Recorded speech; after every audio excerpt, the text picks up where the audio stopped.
All right, everyone, welcome to another Monday Night Live. My guest tonight and my special co-host. The guest is Gary Quesenberry. Am I saying it correctly? Quesenberry, yeah, very Quesenberry. close. Gary Yep. Quesenberry, former Army infantry, former Air Marshal. We're going to talk to him about that, and he's also the author of this book that you see right over my shoulder, Homecoming.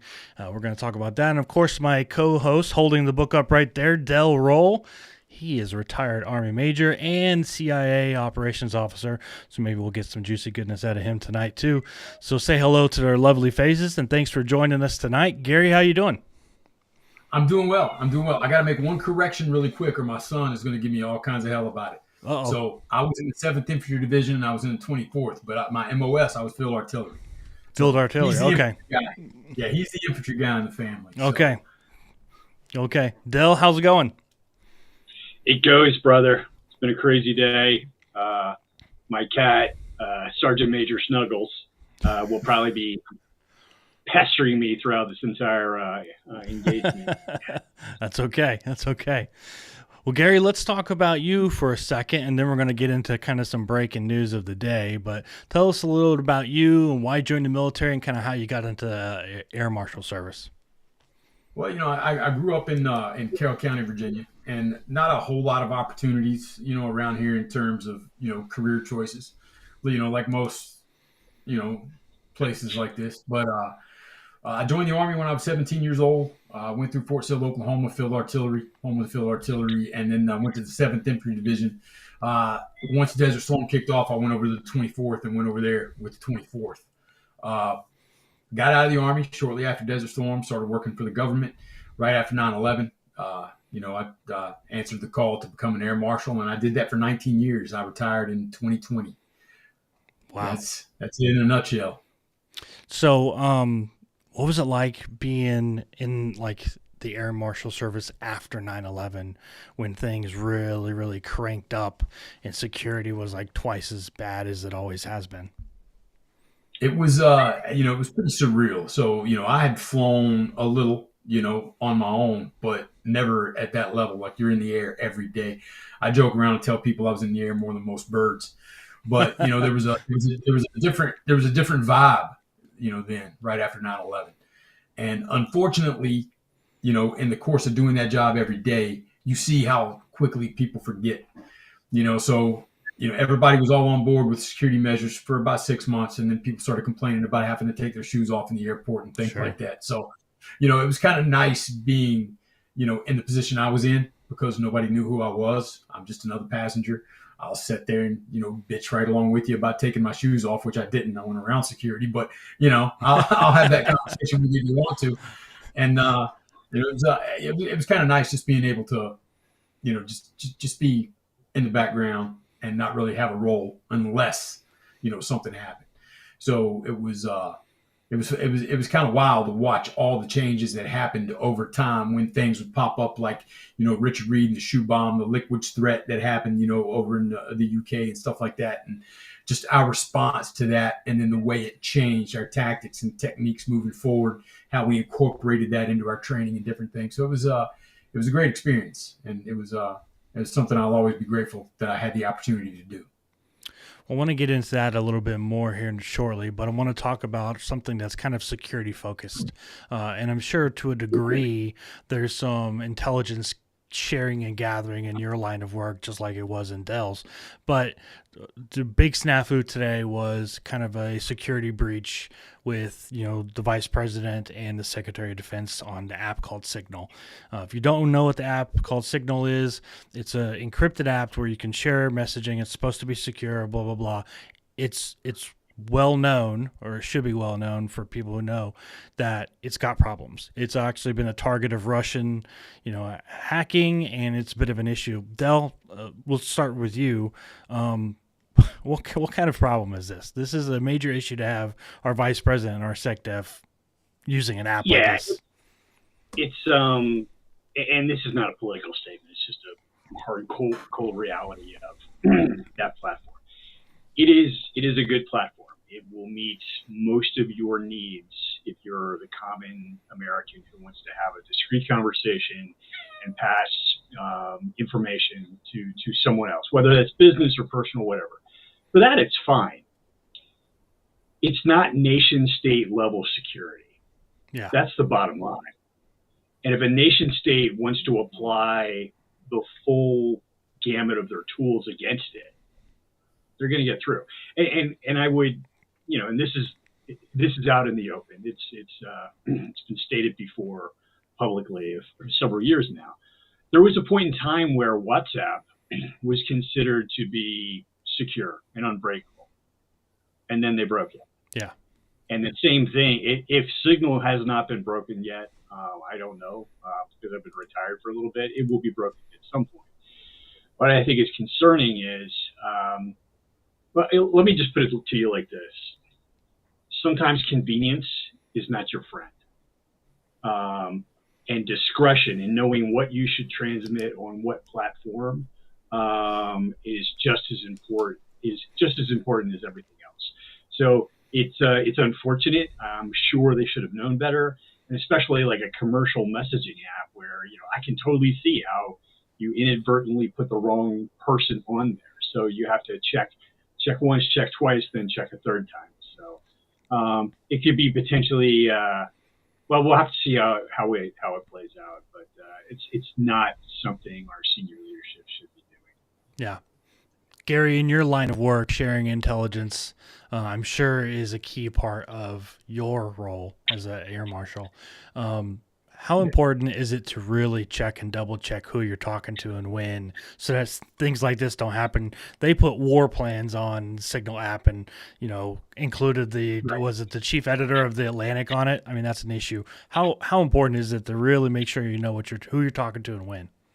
Well, I mean, you really can't stress enough how important that is, especially when you're dealing with information on that level. I mean, I think we've all done that at some point. I'm trying to send a text to my daughter and I end up sending it to my brother or something, you know what I mean? Because he was the last text that I had open. So Sure. It's a common mistake.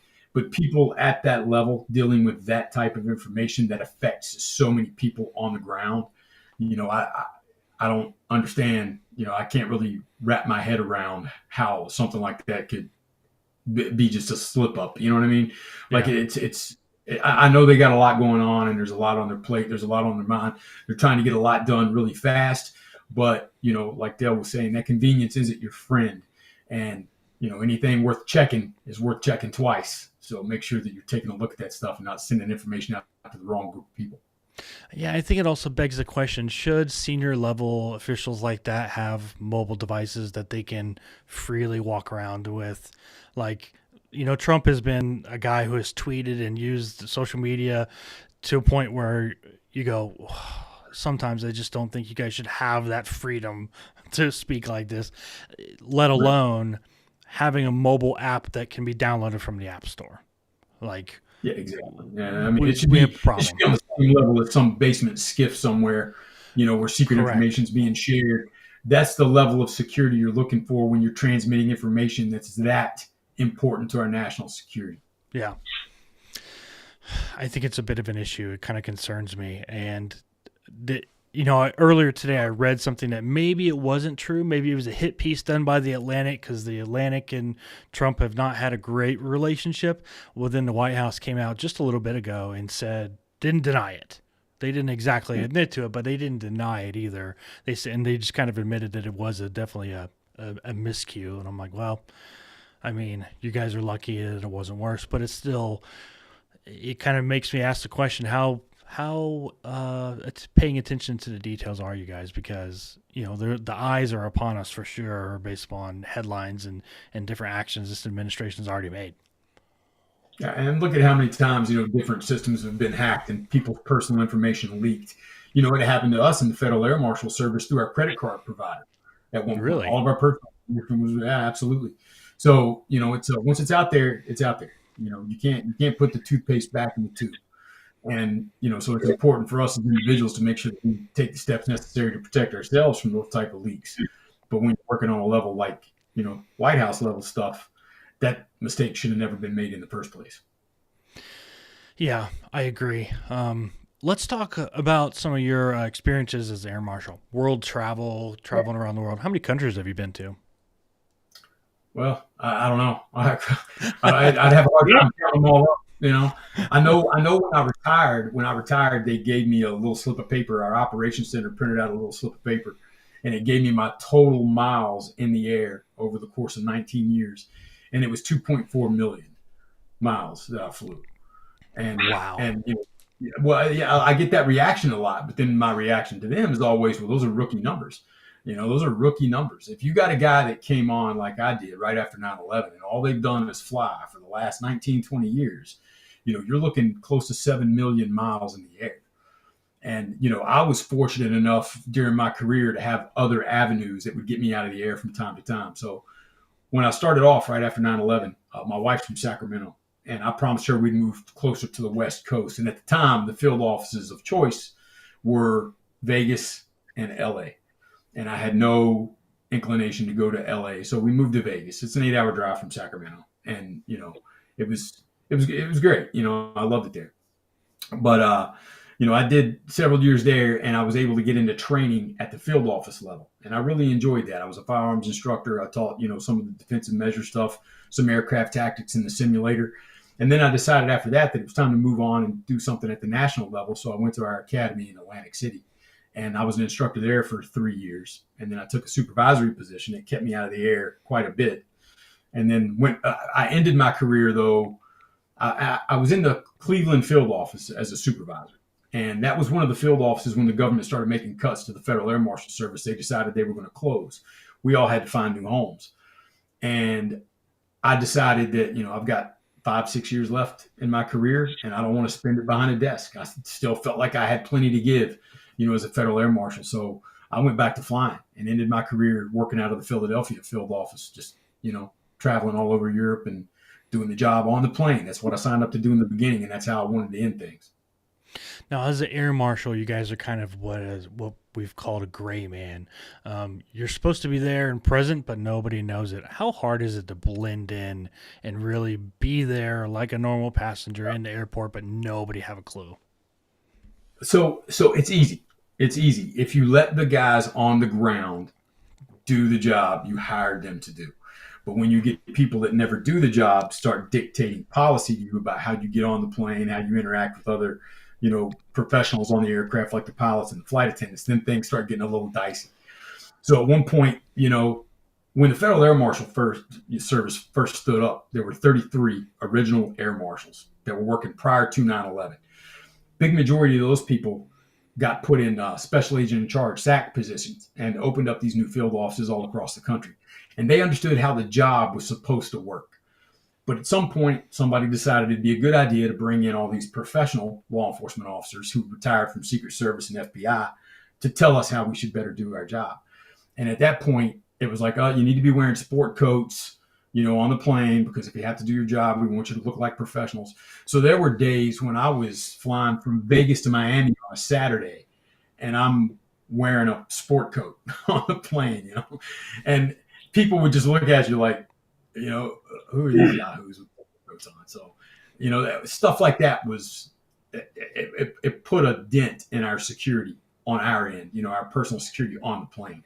But we worked around it, and eventually some people got into those positions of leadership that had a little more common sense and decided that okay, it'd be best if we just say, okay, look, no flip flops and shorts, but you guys can wear jeans, tennis shoes, t-shirts, whatever.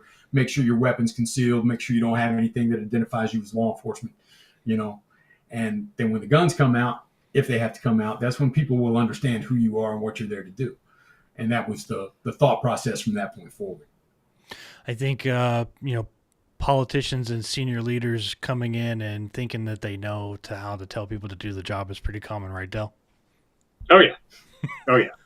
No, when you were talking, Gary, I kept thinking to myself, like, I would look at it from the perspective of your operational cover, right? When you're on the aircraft, nobody is supposed to know who you are, except for maybe the flight crew.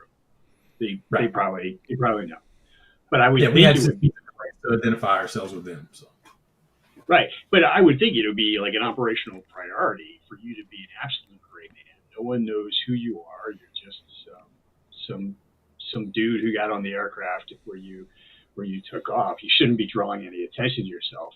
And realistically, Right. like the last thing, it's been a year or two since I've been on a flight, but who gets dressed up to get on an aircraft anymore? Not Like me. no one. Yeah, if it was 1964, maybe. Sure. So, but Yeah. Back these then when are long gone. flying was a little bit more of a thing. It was an event, the airlines dressed up, and it was, but now today, like, people wearing sweats and baggy pants and sandals, they're as comfortable as can be getting on those flights. So If you want to blend in now, you're wearing Crocs in your pajamas. exactly. Very few. I mean, you'll see people wearing sports coats and stuff, but they tend to be up at the front of the plane. And you go, they're obviously businessmen. They're obviously traveling. They're business guys, whatever. And that was another thing that we tried to get across in the beginning when they started that whole sport coat fiasco was, certain flights, that's just not going to, Vegas to Phoenix, on a Saturday, it's, 120 degrees outside, and you've got me in a sport coat on Southwest. How many people do you think are dressed that way? So, just given, and granted, I understand that some guys are going to take it a little too far. But you reel those guys in as it happens. Don't just blanket across the board, make us all stand out like sore thumbs. Right. Because then you're just hurting the security of the people who want us to be there in the first place. Yeah, and did you see that politician, and it was in Congress. They were grilling the airline CEOs, and he was like, "You guys do appreciate that flying on your airlines is like horrible, right?" He just called him out right there in the middle of it, and I was like, I don't remember who he was, but I was like, that was incredible. Just call him out straight to their face. Yeah, slap a couple of wings on a Greyhound bus and send it up. That's what it is, Mm-hmm. Oh yeah, and it doesn't have to be that way. Because if you have like a transnational flight and you are lucky enough to sit in first class, the food's actually pretty excellent. It's really good. You get all the different courses. You get a cheese course at the end with fruit and pork wine if you want it. It's like we could do better. We could. We just choose not to. Right. Well, it's all dollar driven. So it's how many people they can pack on that plane for the most amount of money. Yep. Get them on, get them off, and the service piece kind of dies with that. But that's some of the flight attendants used to joke all the time whenever we first started that FAM, Federal Air Marshal, stood for food and movie. So we just get on the plane, watch a movie, and then next thing you know, where we're supposed to be. So, but things have changed a lot, and it's gone through periods of where we didn't feel like we were really doing the job we needed to be doing, to where, okay, we've been given enough leniency in how we do our job that we feel more comfortable getting on the plane and knowing that we have more say in how the security, runs on that flight. So it's the Federal Air Marshal Services, the 20 years I was in, it just seemed like it was a constant change. You're always adapting to something, some new security threat, or some new airline policy, or some new policy within the FAM service or something. But, the men and women that are out there doing the job, they're dedicated to that job. And, they're trying to do the best they can with what they've got. And with all the cuts and stuff that are going on now, we'll see where the Federal Air Marshal Service lands in the future. If you get another question, dude. No, go ahead. Go ahead, Dale. Here's the question I got for you. So if you could walk us through, what's a day in the life of a marshal like? And what I mean by that is, so people think, all right, from my perspective as an operations officer, you have like a 1 hour meeting with this asset, either in a hotel or a safe house or what have you. There is days of work that go into getting you to that meeting. Yeah. There's like 3-hour surveillance detection run before you go to the meeting to make sure you're clean, and days of planning, coming up with, hey, these are the requirements that I need to fulfill with this asset. I've got to ask them, hey, how are your kids going? How are your kids doing? Is your mom still sick? After the meeting, I've got another SDR to get back, and then I'm probably going to be writing for the next 12 to 72 hours. It's all the stuff you don't see in the movies, right? So put us in your shoes. What is it? I've imagined there's some prep work that goes into getting ready for the flight. If you could share that with us and the audience, to the extent that you feel comfortable. Yeah. I mean, there's only so much I can share when it comes to stuff like that, but I can tell you this, like there's the guys that get on the planes. We've got every field office is different in terms of how their squads are broken down or how many squads of Federal Air Marshals they have. So, you may have one squad that's doing training, for the week or whatever. And then another squad, they're covering flights. Another squad might be doing something in the airport or something like that. It's mixed up. But when it comes to an actual flight, you've got groups of people in each field office who do like the intel gathering. They run the passports. They make sure that you've got everything you need prior to the flight. And, they're making hotel arrangements and stuff like that on your destination in and things. So really, as a Federal Air Marshal, as a FAM, all you got to do is show up, make sure that you've got all your equipment, get any pertinent intel delivered to you that needs to be delivered before the trip, and then you do your thing and you're on the plane just like everybody else, until that plane touches down. And our jurisdiction was, once those cockpit doors close, that's our jurisdiction, that entire airplane. And then once those doors open, then things are out of our hands, and local law enforcement on whatever end we're going to would handle things if something were to happen on the flight from there. We just hand everything over to them. And it's happened before, where we've had to, like human trafficking and stuff like that. You spot that going on the planes. You make your report. You let the captain know, the pilot, and they'll radio ahead and make sure that people are on the ground to meet you there, so that you can do the handoff, and they, local law enforcement can get whatever statements. But days like that are few and far between. Most flights, you're on, you're off, you go to your hotel, you get a meal, you get back on. But that's the day of a Federal Air Marshal. But it's the weeks and months that kind of add up to you, because you get a lot of guys that are developing some pretty significant health problems and things because of the constant sleep deprivation, the time changes, the shit diet from eating the airline food and the airport food and the fast food, wherever you're at, because you've only got so much time before you got to get on another flight and things like that. And just, when you get to where you're going, and you got to say a 5 or 6 hour time change, you feel like crashing. You don't really feel like dragging yourself into the hotel gym. You know what I mean? You try to make time for that as best you can, but that's why, I always used to tell the guys that were coming up behind me that it's important to find something else for you in the job. So, fly for a couple of years. If you like firearms, or you like defensive measures, or you're really into the tactics on the aircraft, then put yourself in training for a couple of years. You gather as much knowledge up as you can, and then pass that along to the next FAMs coming up behind you. So, there's ways to break that up, but, just the daily life of a FAM was fairly monotonous. I didn't get paid for what I did. I tell people, I got paid for what I could do. And thankfully, I never had to do that on a plane. So it's a good question, Del. I got one in the chat now. Says, what's the likelihood FAMs are taking a big cut like the other government agencies are? And do we have wiggle room in the budget for a service as vital as air security? Now, Gary, you've kind of been through that before when they started cutting. What would you say to people listening, like, hey, like, why do we need to have that? And is there wiggle room? And why should we make wiggle room? Well, I understand it from a tax. Now that I'm retired, especially, I understand it a little bit more from a taxpayer perspective. So, I don't want to pay any more than I have to, especially for things that really doesn't make an impact on national security or something that affects me as a person, or my family, their security.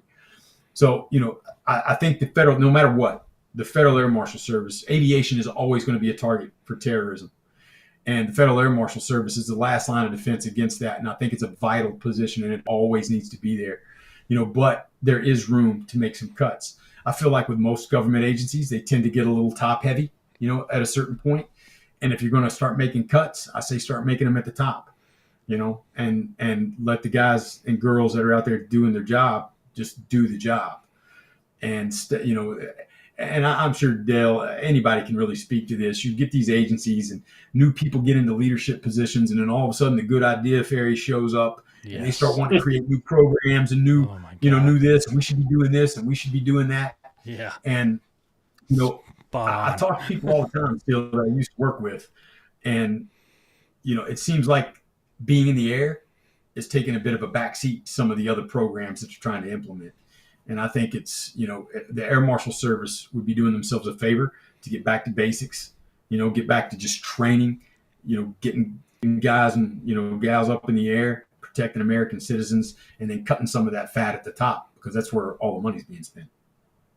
Yeah, and I think getting back to standards, that's something the Air Force is doing right now. I'm a civilian in the Air Force, and I see the airmen every day. It's a big emphasis on getting back to standards. And now, because of these budget cuts, I'm also supervising some of these airmen now by some of my inherited duties that I get to do.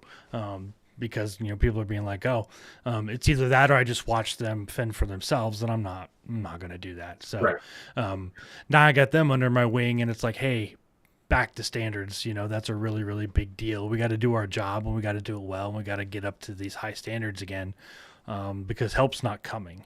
Because like you said, they should cut at the top, cut the fat at the top. The Pentagon's heavy. All the major commands are heavy. Is that where they're going to cut? Who knows? You could speculate all day long, but at the end of the day, you still got a job to do. We got to have the highest standards possible so that those jobs are efficient and done well. Because I preach that all the time. That standard is everything, and as soon as you start, watering that standard down, then you're putting American lives at risk. And I'm a firm believer in the fact that any military any law enforcement job for that matter should have a high enough standard where the person that shows up to do the job, whether it's responding to a domestic call or trying to stop a hijacking 30,000 feet in the air, because you're not getting backup up there. You know what I mean? Your backup is a jet, and everybody's going down, and you don't want to see that happen. So you being able to do your job against any number of odds is imperative. And without that standard, you're just not going to get that type of performance. So, Gary, question for you. And if you can't use exact numbers, and I imagine you can't, but on any given day, what percentage would you say of flights actually have a family on board? It's really hard to say. I started right after 9/11, and I never, at any point in any position I had, even as a supervisor in the Federal Air Marshal Service, knew what our exact number was. That was sealed pretty tightly, and I think they still do a pretty good job of keeping that number quiet. So, no, I get it. And the reason I bring it up is kind of like what we're talking about is we are cutting the size of the government, right? And is there some bloat in the government? Yeah, there's some bloat. But if you look at the size of the government as compared to the population of the country, it's remained reasonably stable for the last 60 years. So if we're going to start cutting, that has real impact. Because I don't know what the number is, but I sincerely doubt you've got an air marshal on every flight. Yeah, that would be pretty much impossible. Yeah. We cover U.S. air carriers. U.S. air carriers, and other nations have air marshal programs as well, and they cover their flag carriers. So, and every country has a different number. They have a different standard. They have a different way of doing things. But for us, it's very intel driven. It's intel driven, and it's it's something that we've kept pretty tight to the chest. In terms of our numbers and everything. So. I would like to, it'd be great if we could put a team of Federal Air Marshals on every flight, but it's just unrealistic given the sheer numbers that you're putting up in the air every day. Exactly. But that was my point. If we start cutting people, it's going to have a real impact. Because we can't. Yeah. Well, that's why I'm saying, if you're gonna cut people, don't cut the people that are actually doing the job. Right. Cut some of these programs that really have no impact on aircraft security, or preventing another 9/11. It's wasteful in my opinion. And there's other agencies that do that job who could pick that up. Yeah. So our job and what we're trained to do is to cover those flights and stop airplanes from crashing into buildings. And the further away you get from something, the more you and it's not just the Federal Air Marshal Service; it's pretty much every agency. But the further away you get from your initial, reason for standing that up, further away you get from that, the more you lose sight of what it was you did it for. It's a very good point. What can people do to be a little more operationally, aware and secure themselves when traveling in your experiences as an air marshal? Well, it's funny you bring that up because I wrote a whole series of books about it. They're over my shoulder over here. I know, right? I got a note. I was like, let's see if we can plug those in too. Yeah. So, it's all about situational awareness. So, I tell people, I was a firearms instructor in the, in the academy for 3 years. And I taught other stuff too, but that was primarily my focus was on firearms. So when I retired, I started teaching some courses and things like that. And, everybody would always ask me, like, what's the one thing I can learn, that's going to keep me the safest? Should I take jujitsu classes? Should I do some edged weapons stuff? Do I need to get my CCW and carry a gun? And my answer was always the same. Like, you need to start with situational awareness, because it doesn't matter if you are a black belt in jujitsu or, you've got a CCW and you're carrying a gun. You can't effectively fight what you don't see coming. So, that situational awareness and just understanding what baseline behaviors in your environment look like. And that was one of the big things in the Federal Air Marshal Service. We taught this all the time. We called it domain awareness. But just understanding what baseline behaviors are, and then understanding what constitutes, a variance in that behavior in the baseline, so that you know how to react to it. So, if you go to a beach, I always use this as an example. You kind of have a sense of how people are going to dress, how they're going to act, what you can expect in terms of behavior at the beach.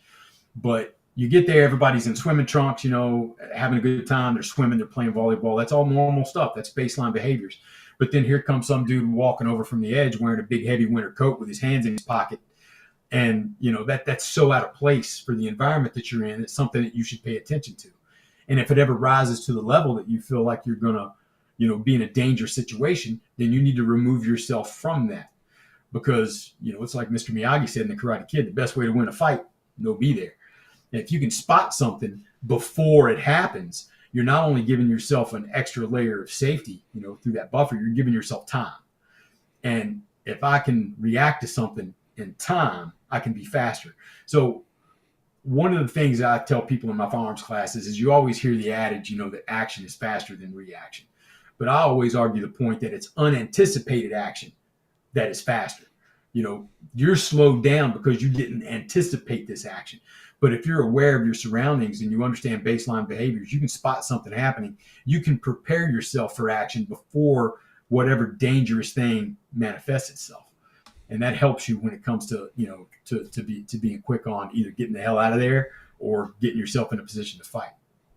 Now, you mentioned the big coat on the beach, but here's my beef with that. And I say this lightheartedly because in the summer, my kids will wear sweatpants and hoodies when it's 97 degrees outside. Yeah. Dell?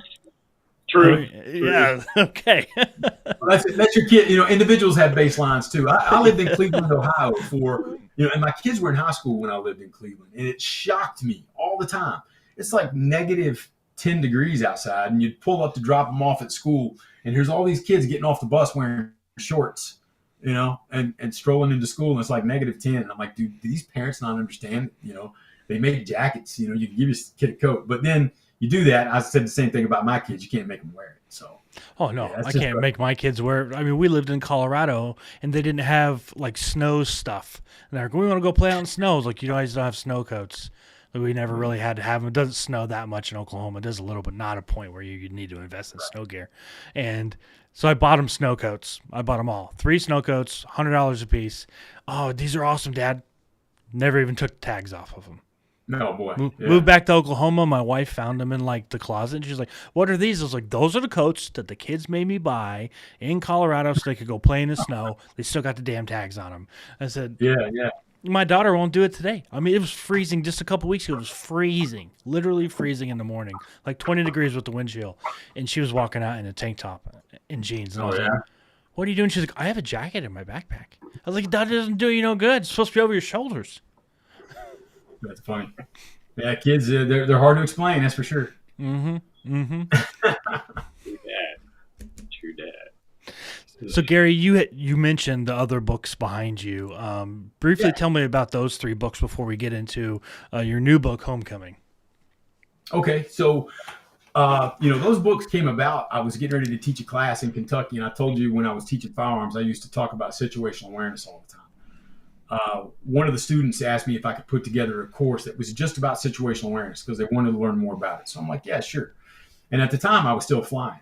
So I was never one that wanted my like tray table down with everything in front of me in case I had to react to something. I wanted a clear avenue, to get out of my aisle. So I'd just get my notebook out and start making notes. And I started making these bullet points that I felt were important aspects of situational awareness. The more I looked at that, the more I realized it kind of looked like a table of contents. So at night, I would take one of those bullet points and I'd just start writing. And eventually, I had a manuscript for the first book, which is called Spotting Danger Before It Spots You. And that's a general overview of situational awareness and how that works. And I talk about things like Cooper's colors and just standard things when it comes to situational awareness and some of the techniques that we used to use as Federal Air Marshals to kind of help us keep our head up and aware of our surroundings. The publisher loved it. YMAA Publications, they're the ones that published the book, and they wanted a series. So we actually did 4 books in the Spotting Danger series. There's Spotting Danger Before It Spots You, which is that general overview of situational awareness. There's Spotting Danger Before It Spots Your Kids.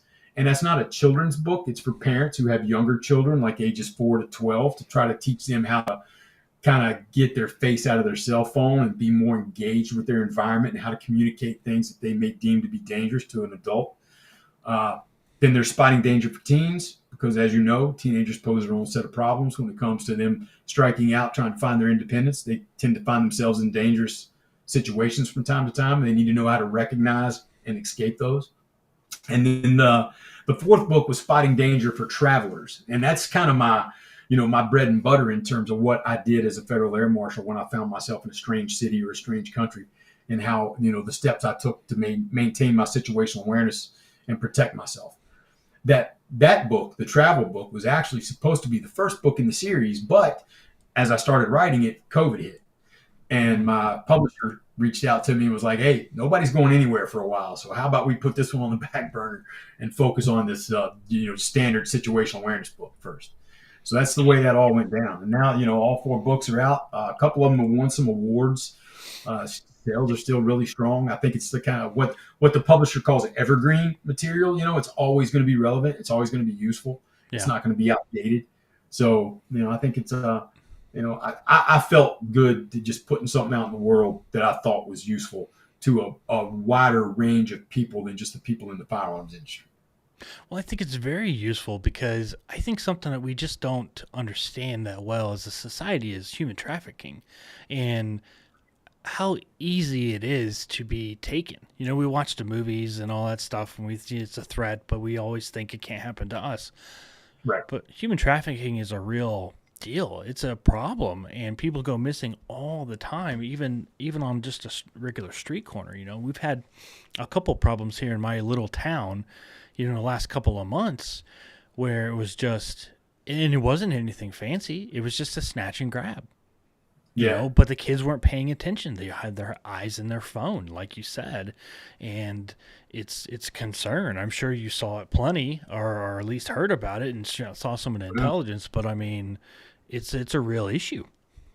There's there's been several things that's happened in my life that really kind of drove that human trafficking issue home with me. And the first one I write about in my first book, Spotting Danger Before It Spots You. And my first field office was the Las Vegas field office. And at the time, shortly after 9/11, like I said, our data got leaked through different breaches of security and things like that, like we were talking about earlier. But people knew who we were. And there was a couple of guys that got targeted. If we have time, I'll just tell you the story. Go for it. It's so I'm on an overnight in Baltimore, and my wife calls me. We've got 3 children, and my son is the oldest. He was in, I believe, the 3rd or 4th grade. My middle daughter, was in the 1st grade, and then my youngest was still at home. My wife volunteered at the elementary school because they were always short, with staff, and she would just make copies and things like that. So I'm on an overnight in Baltimore, and I get a phone call once I get checked into the hotel, and it's my wife, and she's asking me what the hell's going on. Like, why did I try to take the kids out of school? And I'm like, I don't know what you're talking about. Like, I'm in Baltimore right now. Well, it turns out someone called the school and identified themselves as Gary Quesenberry. They had my children's name. They knew what I did for a living, that I worked for the government. I was a Federal Air Marshal. And they told the school that I was going to be getting transferred and that the kids wouldn't be back. So for them to gather all their stuff, have them standing by in the office, and they'd be about to pick them up at 3:00. Now school didn't get out till I think 3:30. So they were planning on getting there about 30 minutes before school let out and taking my children. I don't know who this was to this day.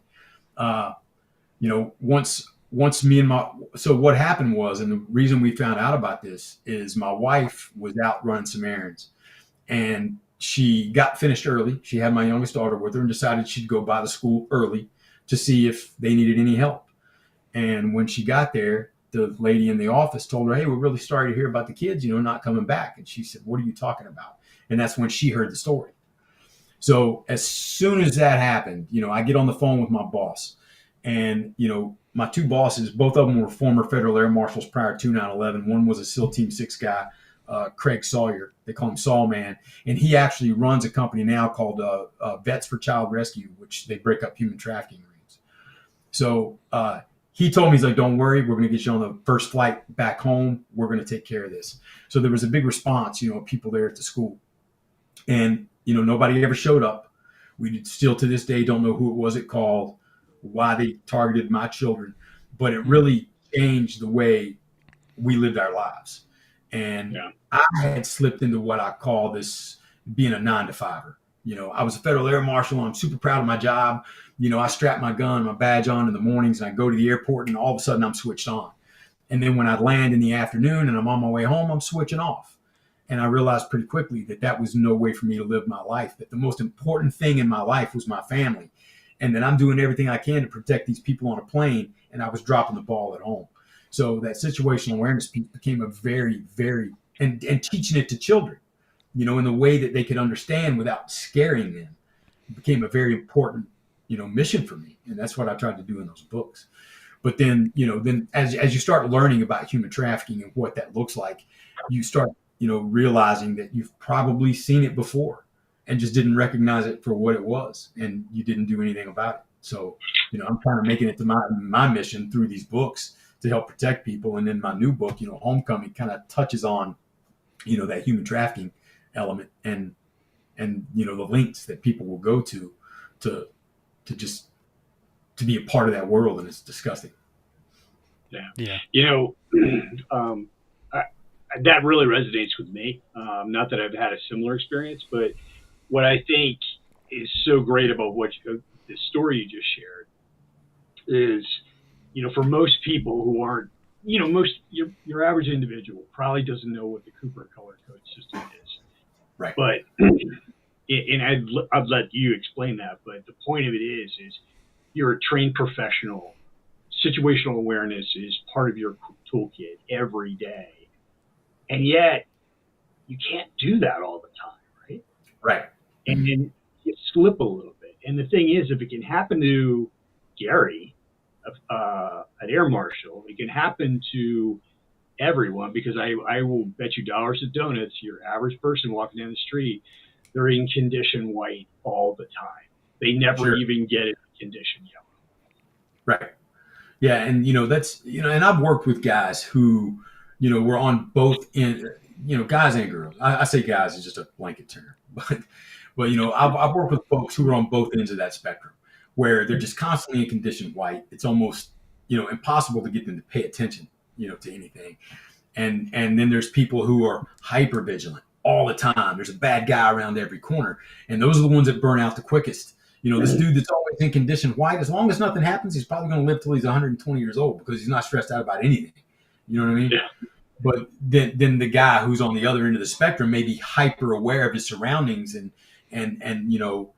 that's just burning him out inside, and it's going to cause problems down the road. You can't live with that kind of stress all the time. You just can't be that switched on. And one of the things I say in the book is, when people think about situational awareness, they kind of have this image in their head from the Jason Bourne movies. You know what I mean? He's sitting at the diner, and he's like, "I know the guy at the bar is left-handed. He weighs 250 pounds, and I can recite every license plate in the parking lot. I can barely recite my own license plate." You know what I mean? No, but I understand.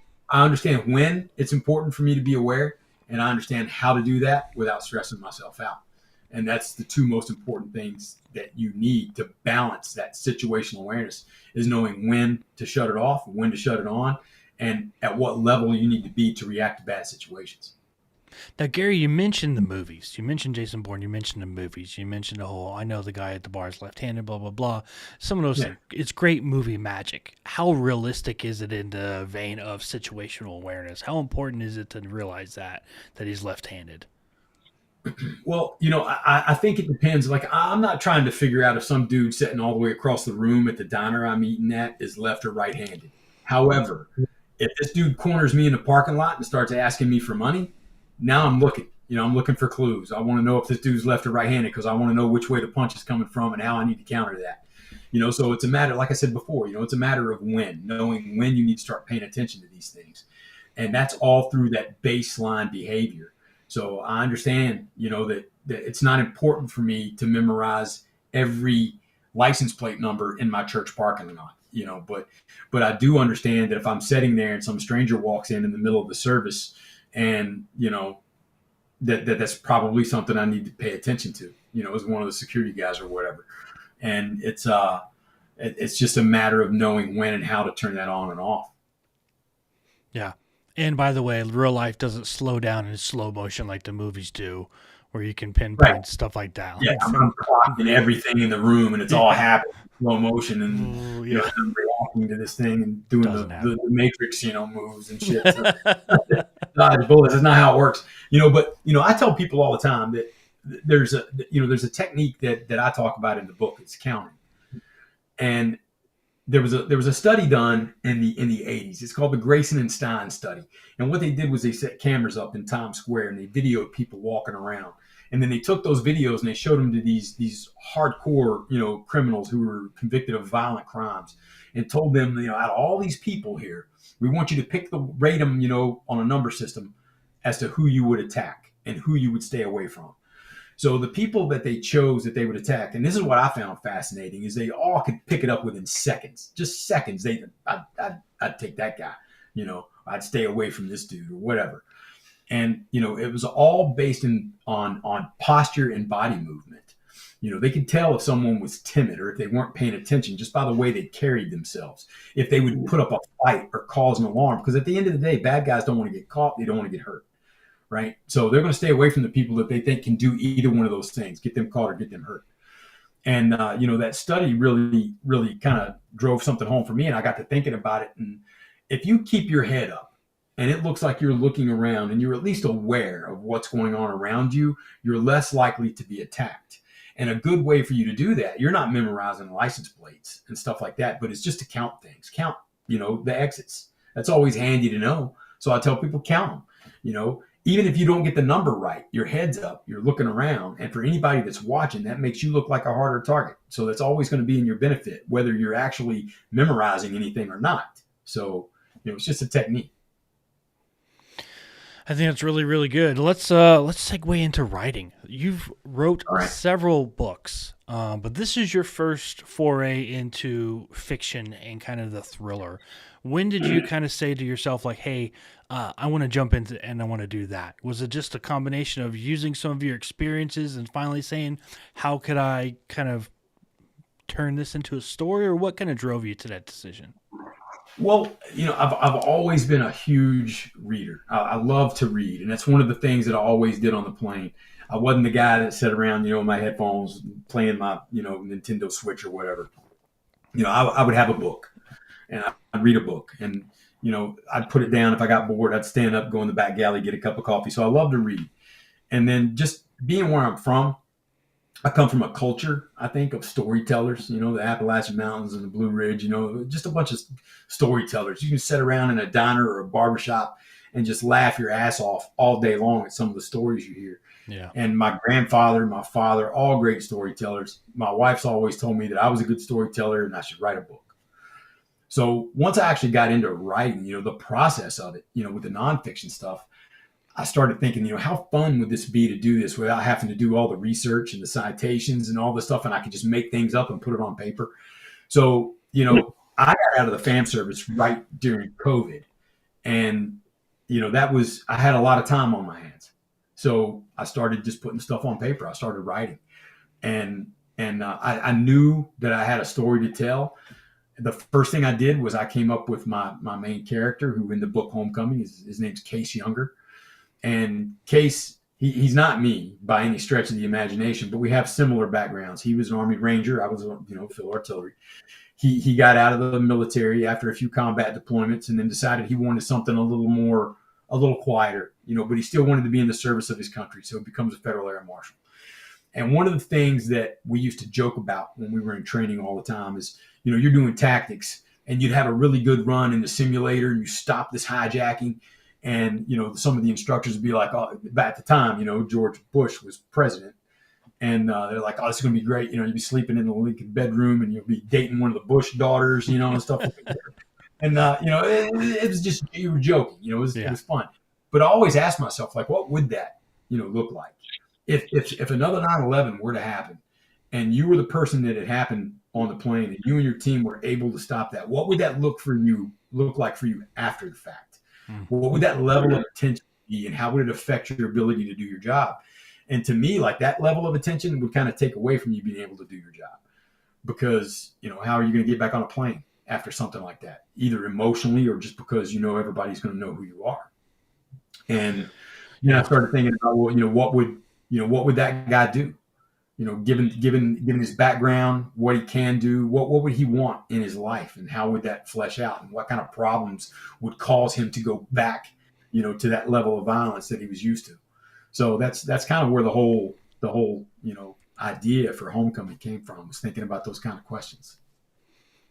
Yeah, because in this book, Case is really trying to find peace, but he finds himself kind of at war with finding that peace. And just like you said, what does it look like on the other side? What did you get the most out of developing Case? Was it therapeutic to you? Because I know for a lot of veterans, writing becomes very therapeutic. Did you get any of that? Did it feel differently than when you wrote the nonfiction? It was so much different than writing the nonfiction stuff. The nonfiction stuff, I felt like I was putting something useful out into the world, but the process of it was very clinical. There's sections in the book where I allow myself to tell some stories and, give some examples of things, and that kind of opened up the creativity in it a little bit.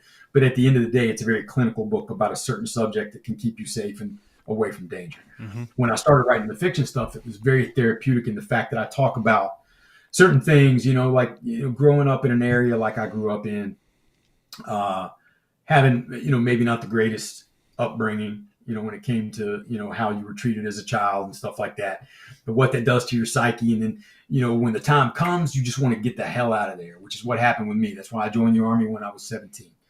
And when I joined, they told me that, I had two options, because I was colorblind. And, after you go through all the testing and stuff, they're like, all right, you got two jobs that you can do at the time. And it was, three jobs. It was infantry, field artillery, and field radio operator. So the field radio operator thing just didn't sound appealing at all. The other two jobs, I'm like, oh, I could do either one of those. Like, where would I end up? And they're like, well, if you go infantry, you're going to end up at down at Fort Bragg, North Carolina. And if you go artillery, you're going to end. And this was back in the day, in the late 80s, when they were still doing cohorts and stuff like that. And if you go into field artillery, you're going to go to basic training at Fort Sill. You're going to end up in Fort Ord, California. So my backwards mind just went straight Jed Clampett, movie stars and swimming pools and all that stuff. So I'm like, yes, in California, I'm going to do the field artillery thing, So I got out as soon as I could, just to get away from where I was. And then once everybody knows that's worked, that's been a veteran or seen combat or worked in the kind of jobs that we've worked in, you get back from that, and there's an adjustment period to getting back in what you would consider to be the real world. And Case is going through that in this book. Like, not only did he have a hard time, in his upbringing, he escaped that. He gets in the military, the GWAT kicks off, 3 combat tours. And then he's like, I'm just gonna go be an air marshal, sit on a plane, see a few countries, and then bam, there's a hijacking, and he loses, one of his partners on that flight. And that just kind of sent him over the edge. And he's like, I'm done. I've got to go back home. It's a fictional town, Pikesville, Virginia. And he knows that when he gets there, he's been gone for 20 years. The only time he's been home is once for one day when his dad died. So now he's got a brother, he's got an ex, he's got these friends and family there that he's going to try to reestablish these relationships with and try to reconnect, which is something that I've gone through myself. And then, you know, bad things happen in that small town that pulls him back, you know, into that world of violence that he's tried so hard to escape. And it doesn't go well for the bad guys. So, as you both know, you've read it. Yeah, very much so. For you, what was writing it like? Because I know for a lot of guys, they're kind of a pantser. They're a little bit more of like, here's kind of my breakdown of how I want to do it, and I'm going to kind of roll into it. I know me and Dell have talked about this before.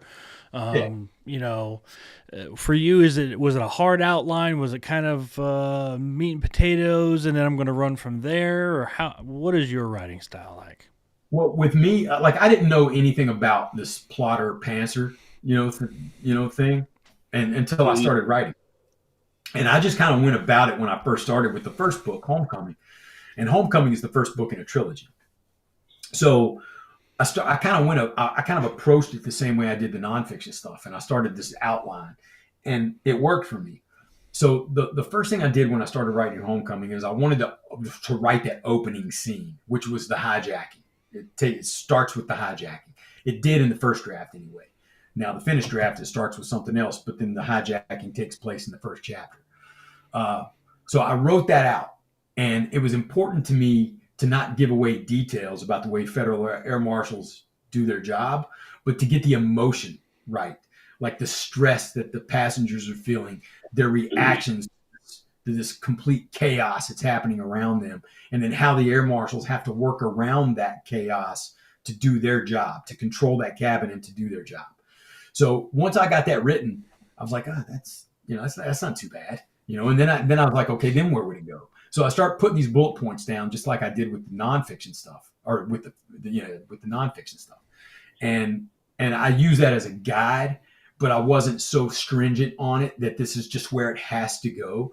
At one point, and especially once I started writing the second and third book in the series, it's I got a little more. I gave myself a little more freedom to vary away from that outline. I still do it the same way. I'll write an opening scene, and then I'll start my bullet points, and I'll see where the story takes me. If I can stay close to those bullet points, then fine. But if I have to veer off course to get to the ending that I want, then so be it.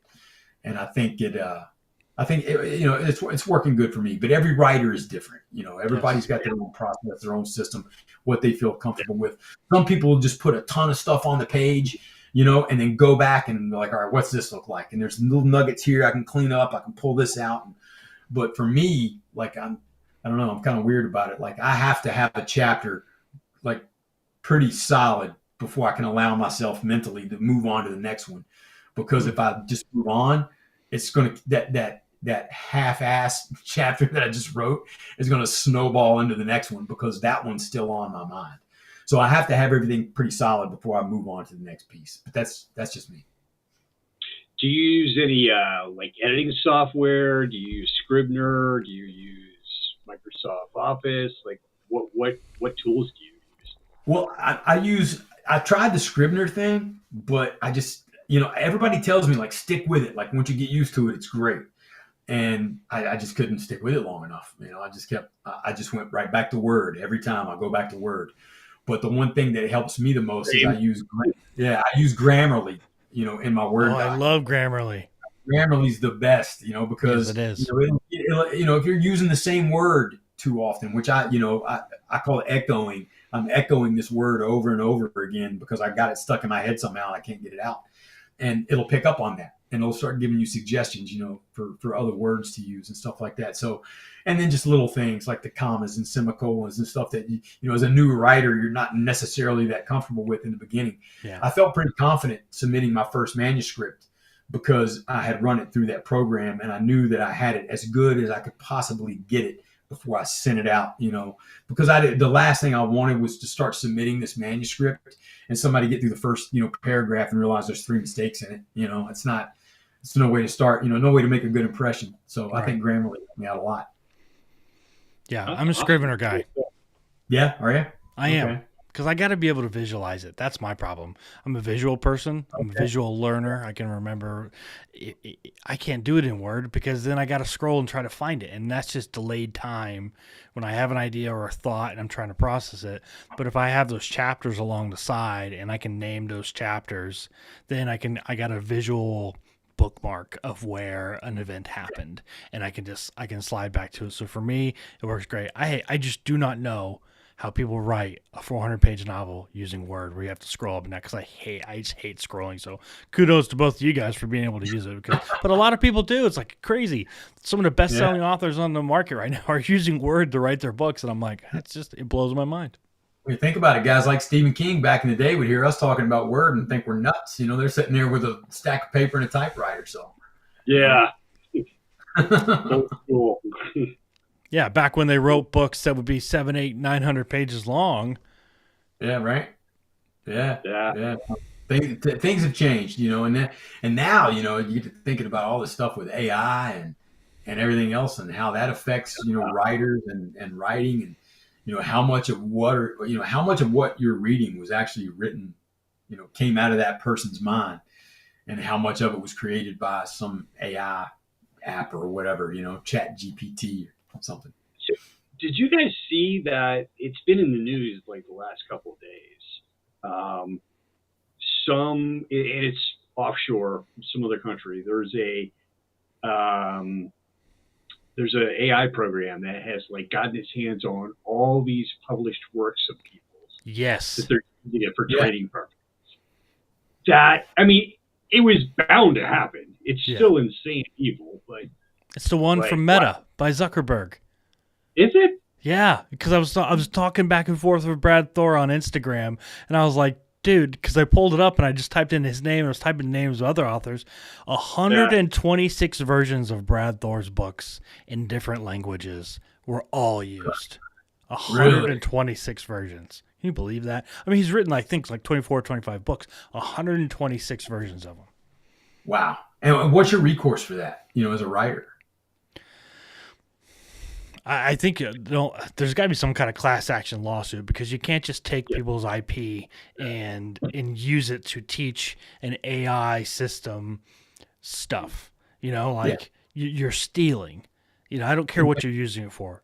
That's theft. I look at it like, you know, with my nonfiction stuff, you know, people ask me all the time, like, I want to use this in my course. Well, you can license that material, you know, but it's got to be licensed before you can just use it in a presentation or whatever. Or you at least have to give me the credit for the original material.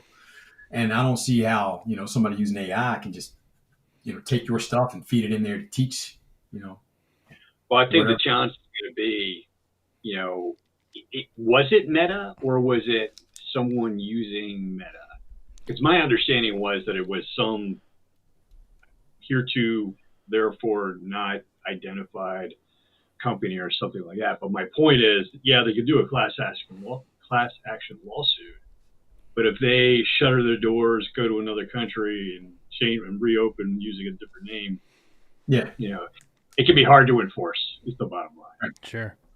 I mean, it's shameful that they did that and felt the need to use so many titles to teach this AI program, you know, whatever it is to program it. But it's like, you know, they wouldn't like it if something was stolen from them. Like all this code that they've written to build this AI program, and somebody just copied it and took it and said it's mine now too. Like they'd be throwing a fit, but you just did this to thousands and thousands of authors. You just took their work and then programmed it into your machine. That way your machine could learn from it. Well, they weren't in the business of teaching an AI program. They're in the business of entertainment. And you just took that. Just because you're using it in a different medium doesn't mean it's okay. So I think that with AI, there's some boundaries you shouldn't be crossing. And I think that's why authors are more and more really not liking AI at all. I mean, not only does publishing say, hey, like if you used AI to write this book, like we're not going to deal with you because there's so many problems behind it, and it's just kind of gotten an ugly rap. And you know, but people are still using it. I saw an ad on Facebook the other day for an AI program that said, why spend 7 months writing a book when you could spend 7 minutes? And it was literally a program that you could like buy, jump in, put some power, put some points in there, some bullet points in there, and a protagonist name, and then it would write a 300-page book for you. That's and then you insane. have it like that. And then you could go out there on Amazon, and you could do all the Amazon things. You could self-publish it, and you could put it out there, and then you could do all that all you wanted to. You could be an author in an hour. Sure. And what's to keep that AI program from somebody, getting in there? Because it's got all these books now, Brad Thor, and saying, hey, because it knows everything about every Brad Thor book, and it can recall it quicker than Brad Thor himself can. Mm-hmm. He's written so many books, I'm sure he can't recall every word in every book, but this AI program can. So what's to stop somebody from saying, hey, write the next book in the Brad Thor, whatever series, and it spits it out. And then you just, okay, now change the name of the characters. And now you got a new, fresh book, and you can sell it as your own. Oh, that's a good point. I don't know. That's kind of scary. And it's I'm kind of at the age now where the world's moving a little bit too fast for me in terms of technology. So I kind of cut things off with Blu-ray DVDs. That was the limit, for me. And now with all the artificial intelligence stuff and everything, it's just getting crazy, and it's making things hard for a lot of people, like writers, screenwriters, and the people that do artists, any artist really, who's to say if it's real or if it's something that was generated by AI. I know that when the writer's strike and the actor strike happened a couple summers ago, that was a really big sticking point on the writer's side. Was like the studios have to come out and put in this next agreement that they won't use AI, because they were really, really worried that, even if AI doesn't do a great product, if it does a 50 to 75% product on a movie script, and then you hire one writer to go through and edit and fine tune it, you've saved a whole lot of money instead of having a writer's room where you're paying a dozen writers to get the script down, right? Or 4 or 5 dozen, it's kind of, it was a sticking point for them for the studios to basically say we're not going to buy into AI, and they really kind of didn't want to. And for a business, I could see why they would say, "Hey, this is efficiency. Why wouldn't I jump in on that?" But you're killing off the livelihood, and I would argue that you're killing off the art, the craftsmanship. Yeah. You're killing that off by using AI. It does not have a personality. I don't care what anybody says. Yeah, to me, that's what that's what we should be working to protect, is that creativity. And, fortunately, okay, so, this is my own personal experience with AI. So, my publisher will ask me, like, hey, you got any ideas for, like, book covers? Like, how do you see this looking? So, and this is something that one of my kids showed me on Instagram, like in the chat section, you can actually talk to it and tell it, hey, draw me a picture of this. So I could say, hey, draw me a picture of this dude with brown hair, wearing a flannel shirt in the Blue Ridge Mountains, walking away from a burning building. And it would generate that. And then I could put the title and stuff on there, you generate a book cover, send it to them. Like, this is kind of the idea I had. Well, when I started doing book covers, like these AI generated book covers, just as idea kind of generators, for the publisher, because they've got their own artists that do the book covers, I would put those little samples together and send to them. And there was one where there was a guy walking, on a road at night through the mountains, and there was a big sign there that said, "Welcome to Pikesville." And that was my first thought for a book cover. But when I was telling the AI app, the Meta AI, what I wanted it to draw, everything looked great, but it couldn't spell Pikesville. It couldn't spell it at all. It was like it put 3 K's in it or 2 I's in Pikesville, and I was like, okay, all right, this is more artificial than it is intelligence. So that gives me a little bit of hope, because it generated a great looking book cover, but it couldn't spell for shit. So I was like, all right, maybe it won't be that bad. But we'll see. We'll see how it goes. Yeah, it's definitely concerning. It's a tool. Yeah, you're right. It's a tool. Yeah. It's got some great uses, but don't take people's stuff and, feed it into these machines so that they can regurgitate something that's similar, but not as creative or didn't come from an actual person. Absolutely.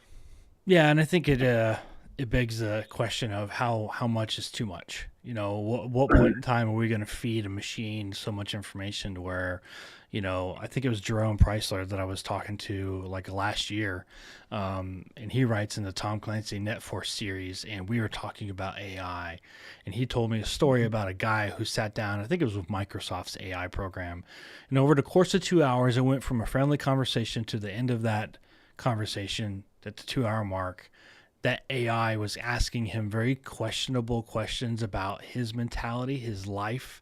And it got very, very dark, he said, almost to the point where he felt like the AI program was trying to influence him to think and feel a certain way. And he kind of caught it and cut it off. And he thought that was just really, really spooky, the way it was doing that. Yeah, it's there's definitely a creepy vibe to it, I think. Yeah, absolutely. No, there's been other examples of. There was another one. It was a couple years back where they had like 2 chatbots that were talking to each other, and at some point it went crazy dark, and they started asking each other like, "Well, what do you think humans taste like?" And I may be misremembering, but it's weird how AI at some point, will figure that out. Yeah, I mean, they've already realized it. Yeah, they've already realized that when they're talking to each other and they know someone's listening, they'll start talking in code. Yeah, it could be too. And then there was another example that came out not too long ago where an AI artificial intelligence program realized it was losing at a game of chess and it started to cheat. So it was teaching itself to win at all costs. And that's a scary thing, so. The one I heard about, it was several years ago, the Air Force was doing it, and it was a simulation. And it had an AI that was controlling, like, basically the battlefield, the drone, and the intelligence collection, everything, all that. And they told it, here's the parameters. Hey, you have to go destroy this satellite outpost from this enemy, blah, blah, blah. And it went and it destroyed a satellite outpost. And they said, okay, now you can't do it like this. And then it systematically was finding its way around the different obstacles that they were deliberately putting in its way. Well, then it got to a point where it said, okay, you're trying to keep me from my mission, so I'm going to eliminate you. So then it went and it eliminated the Air Force controller, right? And they said, hey, you can't do that. I'm a good guy. I'm on your team. So it said, okay, fine. And then it eliminated its like internet connection. So it's comms. It made it go dark, and then it went and attacked and did how it wanted to. It did that all on its own. It was a simulation, obviously, but it was like, whoa. Like, you can put parameters in there, but it can learn and work its way around the parameters. That's what's scary to me about AI. Yeah, I agree. Well, Gary, this has been a ton of fun. This has been a pleasure. Homecoming's coming out. I can't wait for people to read it. I know me and Dell really, really enjoyed it. I think people are going to love it. It's that emotional connection that I think it has that is different than a lot of other books. It's sharp, it's witty, but it's got that emotional connection that I think people are really going to enjoy. Where can people go? Go ahead, Dell. I was going to say, add layers to it. There's that journey, the hero's journey, trying to reconnect with, people he hasn't seen in decades. There's, what he's experienced as a person and his degree of post-traumatic stress from what occurred where he lost his partner. There's a romantic angle to it. And of course, there's the pulse-driving thriller story where, frankly, sadly, human trafficking is real. It's a real thing, and it's far more prevalent than most American citizens realize. So it's you just knocked it out of the park on your first your debut fiction novel. Love it. Can't wait to see where you go with this series. Well, I'm really glad to hear you say that, and it's truly, like, it means the world to me, for guys like you to read this book and actually, see something in it. So I really appreciate it, and it just so happens that both your names are on the back cover. So look at that. We're on the website too. I saw that earlier. I was snooping around your website and got our quotes on there too. Well, before I let you go, where is the series going? You said it's a 3-book trilogy. Can you give us kind of a sneak peek at books 2 and 3? Yeah, I can. So, it's, I didn't want to leave things. I wanted these books to be satisfying. And like the books that I read as a Federal Air Marshal that were most satisfying to me were the ones I could pick up and read on a flight to LA and back and be done with it. It's not so, thick that it's intimidating and I'll forget what's happening in the beginning before I get to the end type thing. So they're quick reads. This one's about 60,000 words and 230 some pages. When this one wraps up, it leaves Case kind of at a crossroads, and he's got to make a decision as to where he wants to go, and he's got a choice to make. He wants so badly just to put his past behind him, be done with the violence, and go back home and create the life that he's always wanted. But these people, that are popping up because of what happened in Pikesville, he knows that if he doesn't do something about it, that it's just going to keep coming back, and he's not the kind of person to let that go. So in book 2 is pretty much, him cleaning up the rest of that mess on a bigger scale. The first book is very much domestic. It all takes place right there in Pikesville. So does, the second book. But when he does get back to Pikesville, there's some loose ends that come back to haunt him. And then the third book is just full scale, him going after the people that are behind this, the money men, the whole 9 yards. And I think by the end of the third book, readers are going to be very satisfied with where everybody ends up in that book and what their lives look like.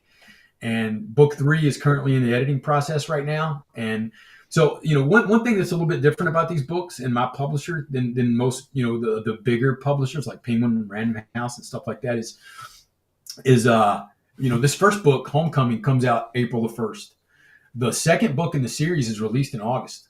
So just 4 months later, readers will be able to pick up. As soon as we finish promoting this book, and I'm finished with the first month after the release, we're going straight into promoting book 2. And that book will be released in August the 5th, on my son's birthday, as a matter of fact. So, wow. We're pretty happy about that. And then the third book in the series, the final one, is going to be April of 2026. So all 3 books will be released in a 1-year period. And readers will be able to see that entire journey and how these characters, kind of clean things up and how their lives land. But, the one thing that you mentioned earlier about the emotional part of it is, I tell people all the time, this is a thriller. It's very much an action thriller. It's got all the things that people look for in that book. But at its heart, I feel like at its heart, and this is what I want it to be, it's very much a book about relationships. And one man who's had a bit of a jaded past trying to reconnect with the people that are most important to him. Well, I think you nailed it, my friend. I think it's really, really good. I'm looking forward to books 2 and 3 and seeing where you go with this. And then, of course, seeing what you're going to do after that, because you got a lot of talent. Me and Del have read a lot of books, and this is a book that definitely blew me away and deserves a spot on my bookshelf next to all the other greats, because I don't keep a lot of books anymore. I try to do them on e-reader, but I love it when I get a book like this, and I'm like, yeah, I got to make room on the bookshelf for this one, because it's a 5-star. You see, I've got mine, right back here. So it's, the ones that are important to me. Some of my favorite authors. I've got the whole James Bond collection over here, Wilbur Smith, Nice. People like that. I love that kind of stuff. Very nice. Yeah. Nice. Well, Gary, before I let you go, tell people where they can go to follow along and learn more about you and follow you on social media and all that fun stuff. Okay, so pretty much everything. My hub is my website, which is just my name, GaryQuesenberry.com. And, you can go there and there's links to all my social media. I'm most active on Instagram and Facebook, Gary Quesenberry Books. And everything's there. So you can get on my website, sign up for the newsletter. You'll get, I'm not spamming a bunch of people with crazy stuff. I'll do one maybe every 2 or 3 months and let you know what's going on with the books, what you can expect, any big events and things like that are coming up.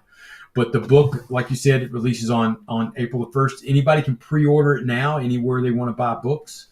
And be looking for book 2, because it's going to be coming out 4 months after this one. All right, gentlemen, I'm going to kill the stream, but we can talk offline, so just hang in there. Don't go anywhere. But thanks, everybody, for listening tonight. Go pre-order that book, Homecoming, and get it. And make sure it's in your mailbox next week. It's coming soon. All right. Thanks, guys.